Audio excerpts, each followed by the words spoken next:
Hi, this is Eric Wright with DS Simon Media here at the Big Apple Awards 2019. I'm here with David and Tejas from Finn, and they're going to talk a little bit about their award-winning campaign. What was the campaign that you just won for? So we just won for Declare A to Z, which is an Alexa skill which was used in 8 countries by AstraZeneca to make learning about a critical clinical trial educational but also fun. So this campaign really was unique in itself because this was the first time AstraZeneca did anything with voice. So we actually helped them become voice first, and we're very proud of it. Both David and I have this very innate passion to bring voice projects to life because we were also, Finn is the first agency in the comms world to have its own Alexa skill. So it's a very deep passion. We have been in this process of helping companies become voice first for the last 2.5 years now. So it was a very much a fruit of labor, and a very sweet one at that, to see AstraZeneca embrace voice and see their employees behave in a very, very positive manner on experiencing it for the first time. So I don't know if you want to talk a little bit about that. Yeah, sure. Thank you, Tejas. The thing that was most exciting about it, as Tejas said, is that we had very forward-thinking clients like McAvoy, Corey Windett at AstraZeneca, and they really understood and embraced the vision of Alexa. They were using it in their homes, and they wanted to do something radical and new in internal communications. So they said, well, we like your idea about Alexa, can we do something internally within the company? And so Tejas and I and others at Finn and Corey and Blake said, well, how can we make learning about a clinical trial fun? And so we came up with a game show with a real human host interacting with Alexa and asking multiple choice questions in a contest where winners got their own Alexas to bring home. So, and it went from China to Saudi Arabia to South Africa, yeah. Canada, went all over the world, and Singapore, and people loved it. And the thing that Tejas and I also were just so enamored with was when we first demoed it and set it up in these different countries over Skype calls, the pure joy when people first heard the game show music and heard the announcer, because we were thinking about Price is Right and these kinds of games, and bringing that into internal comms.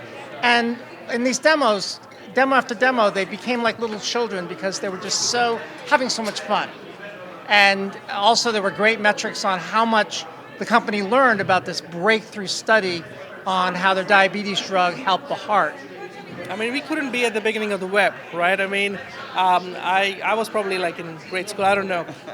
We couldn't be there, but I feel very lucky to be at this particular juncture in time where I'm seeing another paradigm, another way of tech taking over the universe, so to say, and we being at the forefront of it and driving it really and encouraging our clients and brands alike to embrace it.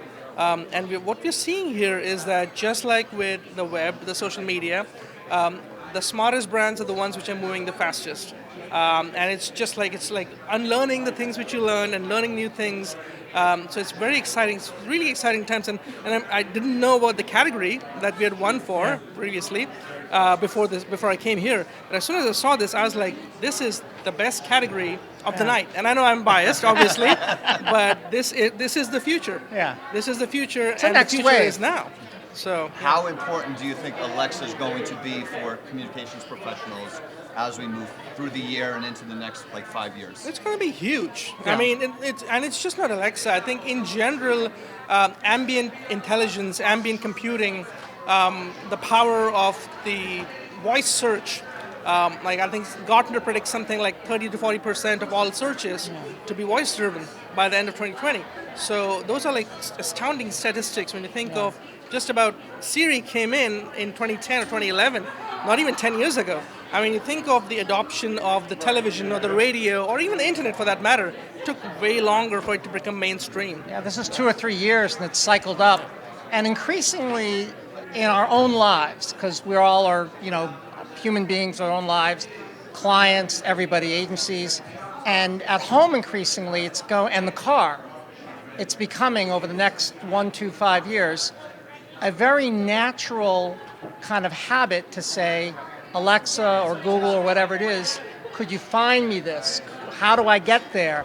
And so more so than screens and typing, when you think about input and output, voice is what we do all the time without even thinking about it. With iPhones, which are wonderful, and all these other screens, we always have to kind of interact, and there's a bit of a friction there, right? Everyone's looking down, it disconnects you. With voice. You stay connected, you're in your natural habitat, your natural way of interacting. So we're very bullish on it, and the adoption figures spell that out too. I mean, just think about it. Like, when you think about voice as a platform, voice becomes your preferred input mechanism if it's done the right way. Now, you think about when I wake up, I have an Alexa. I have 3 Alexas, obviously. I do too. And when I wake up, I ask Alexa for the weather. I ask for the news. I don't go to my phone anymore to check the weather. I don't go to my phone anymore to check my morning briefing. I get it directly from Alexa, and I'm good with it because it's done really well. I think that's the cue for marketers and communicators, is that if you're going to do something, just like we did for AstraZeneca, pick your domain and then work within that system and try to find and own those moments in time when you're really going to shine and deliver an experience which is going to be a value add for your customer. So I think that's the lesson to be learned. And one anecdote which is very dear to me is that, so I have a cousin who's like 5 years elder to me, and she has a baby boy. I mean, he was a baby 5 years ago. But I remember when tablets first came in, and this was like 2012. And I remember going to her place, and he was like 2 years old. He would walk up and go to the TV and try to swipe it. And then I see with my kids too. We would have a laugh. A laptop, and they're like, Right. trying to flip through it. Right, and in magazines too. So now I have a 2-year-old, Yeah. and now she is actually, her first words or her first kind of words are Alexa.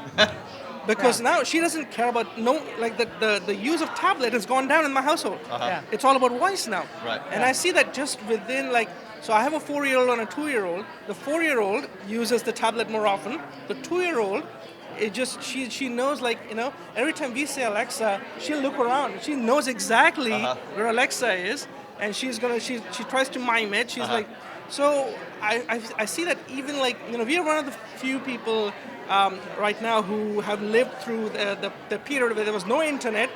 There's internet, then there's websites and social media and what. We've seen the progression. It's the but third for wave. for my kid, Right. it's like she is voice first. Right away. She's like she's saying Alexa. And to Tejas' point, the reason why the adoption is going to, we think, speed up is because think about our own lives. It's about when you're a little kid, your first word. It's not about your first word you type. Right. Or the first thing you do on a screen, it's the first thing you say. So it's that primal with human beings, and that's why, when we put it in with Alexa in AstraZeneca, it was supposed to go into 3 or 4 countries. The other countries called up after the deadline for the implementation goes, we have to have this, and it doubled the program. That's fantastic. Congratulations. Thank you so much. Sounds like a really, really well thought out.